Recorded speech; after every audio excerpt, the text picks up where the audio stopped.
Hello everyone, welcome back to another episode of your OGR, as today's game is 67, as the Edmonton Oilers went up against the Arizona Coyotes and walked away with a massive 6-1 victory over the Coyotes. And what a game it was for the Oilers. We really brought out our A game, to say the least, after getting absolutely walloped 9-5, giving up 9 even strength goals against the Flames.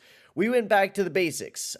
You've seen in practice that, we were working our basics, working how to break it out, learning where to play for our defensive positioning, and it definitely did look a lot better in this game, as we only gave up 1 goal. Now, it was against the Arizona Coyotes, so it's not like it's a massive accomplishment, but still, it's still massive that we got a big victory out of the Coyotes, and we played absolutely amazing. But before we get into the game, I'd like to just say, if you are new to the channel, make sure to smash that subscribe button and hit that like button as well. That'll be very much appreciated, boys. So let's get into this episode here with the OGR. We're going to talk about a lot. There was even some line changes. Puljujärvi got bumped up to the top line alongside of McDavid and Kane. Yamamoto got bumped down to play alongside of Draisaitl and Hyman, which also was a really good line. And then Archibald got into the lineup to play alongside of Brassard and Nuge, which was not a good line, like, at all. We'll get into that later on, but it was not a good line. They were not able to generate anything. It was a good thing that McLeod, Fogle, and Ryan played really well, though. That was a really good line, a really good fourth line that generated a lot of offense and played really, really good for the Edmonton Oilers. So let's get into everything. Let's get into the scoring summary. So the very first goal of the game was scored by Connor McJesus with an amazing goal to get his 36th goal of the season. Beautiful setup, a pass by Jesse Puljujärvi, send McDavid up. He was like past all the defenders for the Coyotes. He made a beautiful move right to the backhand and just put it bar down to start off the game. It was a beautiful goal. We had a lot of beautiful goals throughout this entire game. And then Ryan McLeod got his 7th goal of the game. He went end-to-end with this one. He went end-to-end, set up Ryan, and then he got it right back, and he banked it right off of Velmenka because he was right behind the line. He bounced it right off of one of his pads and just right into the back of the net to give us that 2-0 lead. And we're like, perfect. Off to an amazing start. We're doing really good. We just need to continue playing really well. And then we give up a penalty, which we've been taking a lot of penalties this game. Kane went to the box like, what was it, 3 times in a row this entire game. Like in the third period, he took an interference, or took a roughing, roughing against Mayo at the end of the second period, and an interference, and then a tripping, and then another tripping. He just could not stay out of the box. He came out, took a penalty, came back, took another penalty. It was just absolutely hilarious. You just see him come back out. You see him take another penalty. You're like, weren't you in the box, bro? And then you just took another one. Oh, he had a rough night, and that's the biggest thing with Kane too. He is definitely not a very well-disciplined player. We knew that picking him up, that, he's going to be taking a lot of penalty minutes, and that's just the thing with Kane. He only has 32 penalty minutes compared to the 28 games he's played, which is definitely a lot better than what it has been in previous years. Even last year, he didn't take a whole lot of penalty minutes, only 42 in 56 games. The previous 2 years, he had 122 and 153. So sometimes he can get really greasy and just take a whole crap ton of penalties, which he certainly hasn't been super undisciplined for the team, but definitely in this game, he was really undisciplined, especially in that third period. But then moving forward, we took an unfortunate penalty, gave the Arizona Coyotes a really good power play opportunity. They played good. They got a lucky bounce too. It went off of the stick of Zach Hyman and just tipped right into the back of the net. Unfortunate.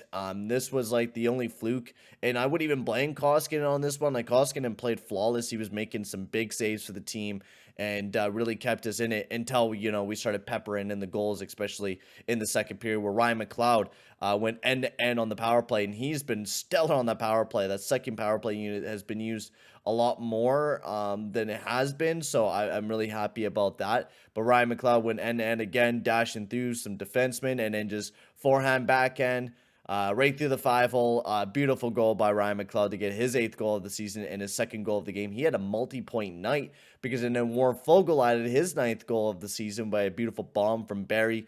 Fogle buried the big juicy rebound that Velmenka handed to Fogle, and he buried it right in the back of the net to get his 9th of the season. And then right after that, Zach Hyman got his 22nd goal of the season.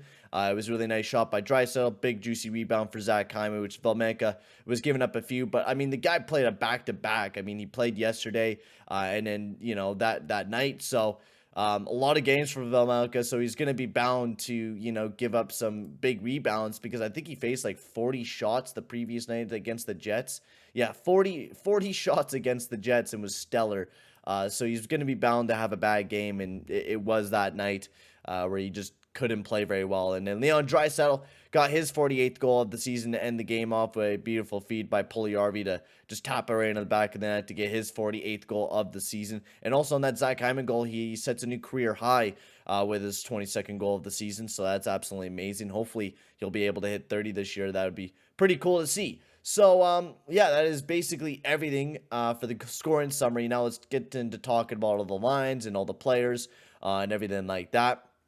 So we'll talk about the first line, Kane, McDavid, Puljujärvi. I fucking love Puljujärvi and McDavid, man. I don't know what it is about it, but I love Puljujärvi and McDavid. I just honestly love Puljujärvi just about anywhere. Like, the Brassard, Nuge, and Archibald line took a massive hit tonight. I mean, Archibald's just a useless bum, and I cannot believe people have not noticed that yet, but they'll continue to ride on Cassian for doing these.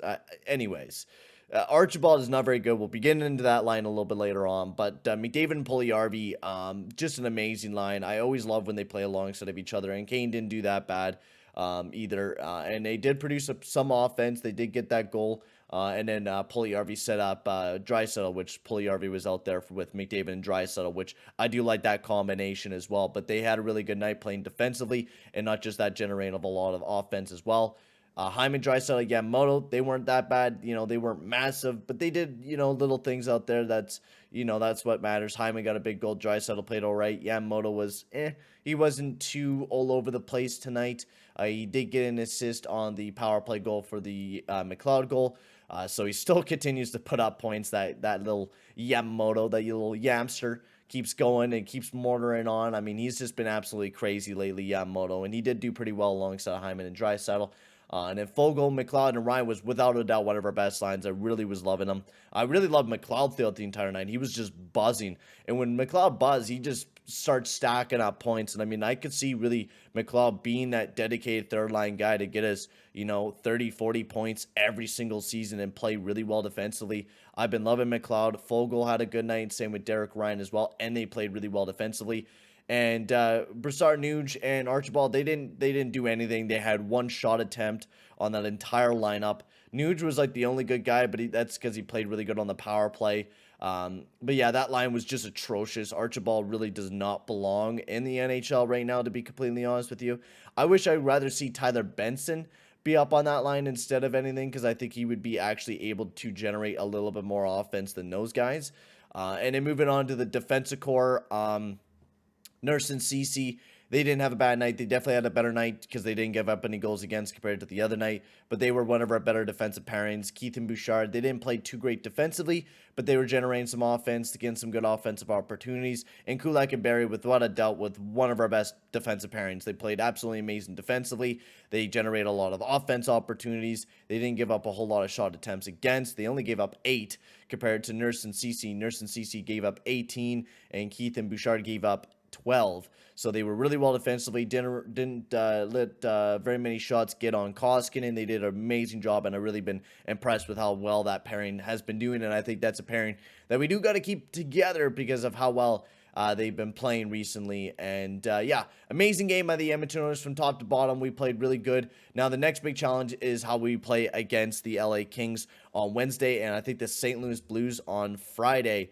So it's some big games that we got to come up here, and we got to bring our absolute A game basically as well. We got to shut down the LA Kings. They're a team that's ahead of us in the standings right now. We're only 2 points back of the LA Kings with a game on hand, so we need to take a big victory away from the LA Kings, and that's a big one for us, especially with Vegas Golden Knights starting to creep up on us. You got Dallas, especially in that wildcard spot if we do drop down there.